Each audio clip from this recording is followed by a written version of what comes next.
Donc le but ici, c'est de compléter cette méthode lire équipe qui prend en parenthèse et en paramètre un nom de fichier et qui doit retourner une liste d'équipes. Le fichier il a ce format-là. Donc qu'est-ce qu'on va faire ici? Alors il nous dit ici, c'est déjà fourni la structure de base pour créer un scanner pour ouvrir le fichier. Ce qu'on va faire en gros, c'est de lire chaque ligne et pour chaque ligne, on va créer une instance d'équipe. Donc, est-ce que vous voyez pas assez, je pense. Donc, je vais vous mettre ça en presentation mode. Voilà. Alors, donc on s'est marqué compléter ici, ça veut dire c'est ici qu'il faut coder. Donc, vous pouvez aussi effacer le commentaire par contre. Donc, on va faire notre fameux while has next line. On va lire la ligne. Next line. Et pour chaque ligne, on va créer une équipe. Lire équipe sur la base de la ligne. Donc moi j'aime bien coder comme ça en mettant directement ce que j'ai envie de faire, même si la méthode n'existe pas encore. Donc qu'est-ce que je veux ici? Je veux lire une équipe, c'est-à-dire je veux prendre la ligne et je veux la transformer dans une instance de la classe équipe. Ensuite cette équipe-là, je vais la rajouter à la liste.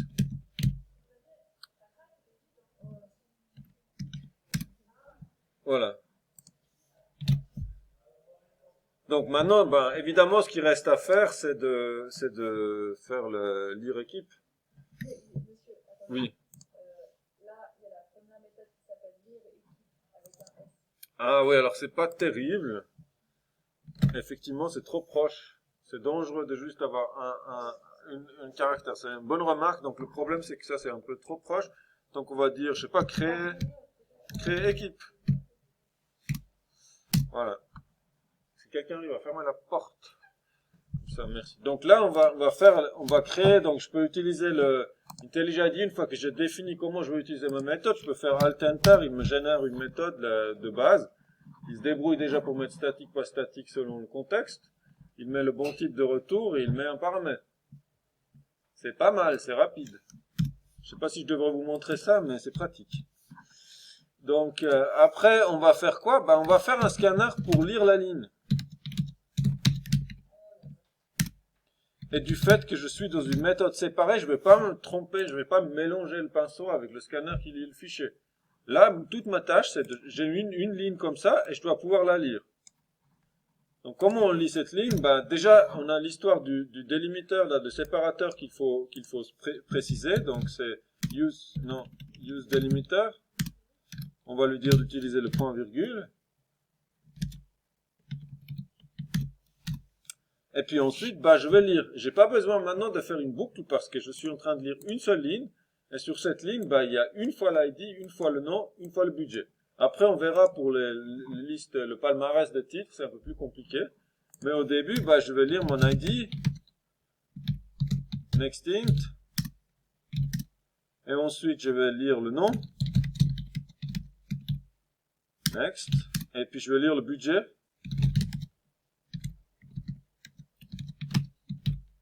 next, double.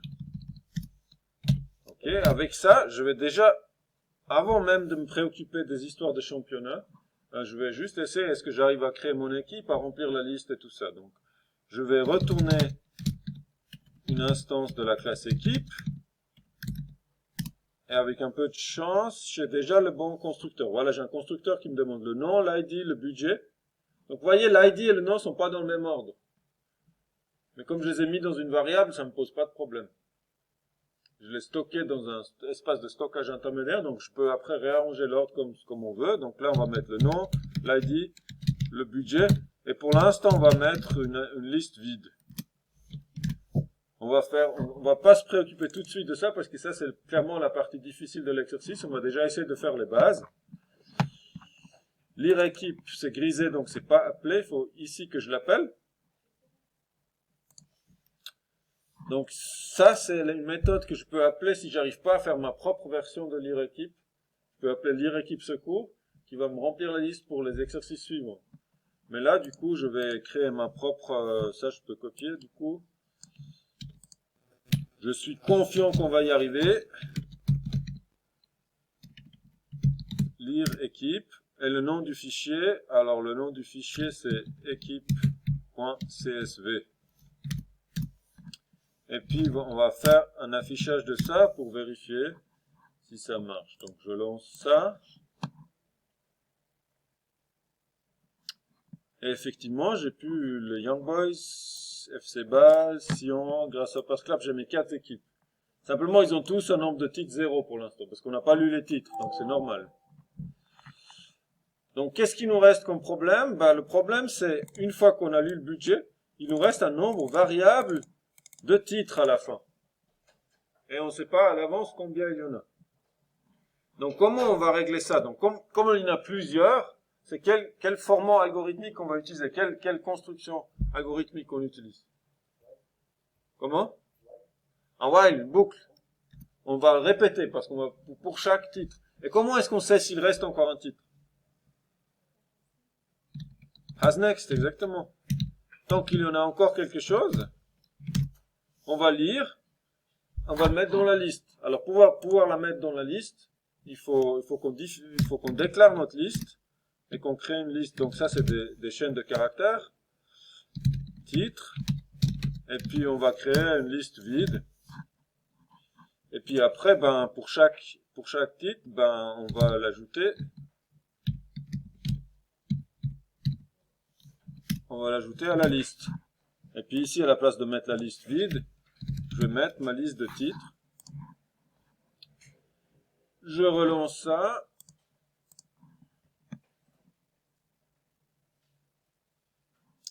Et ici, j'ai nombre de titres 1, nombre de titres 11. Vous voyez, l'FC Ball, il a 11 titres. Sion 0, Grasshopper Clap 2. Qu'est-ce qu'il reste à faire par rapport à l'énoncé? Récent, non. Je l'ai fermé.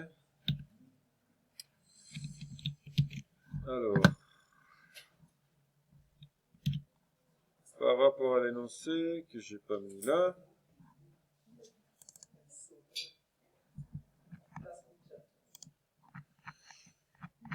Donc la partie B, on doit lire les équipes. Et puis après, donc on aimerait les afficher comme ça. Pas sur une même ligne comme j'ai fait tout à l'heure. Donc on ne peut pas utiliser l'affichage par défaut ici. On doit se faire une petite boucle d'affichage. On peut se faire un for each. Oups. Alors c'est for. Non. C'est comment la raccourci? Iter.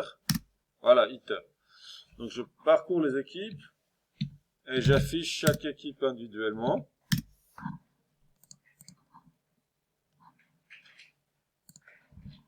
Et puis là, effectivement, on a quelque chose qui correspond exactement à la version dans l'énoncé. Donc juste, j'ai remarqué que dans les vidéos, c'est pratique si à la fin j'affiche l'ensemble. Donc, comment on peut fermer ça? On peut pas.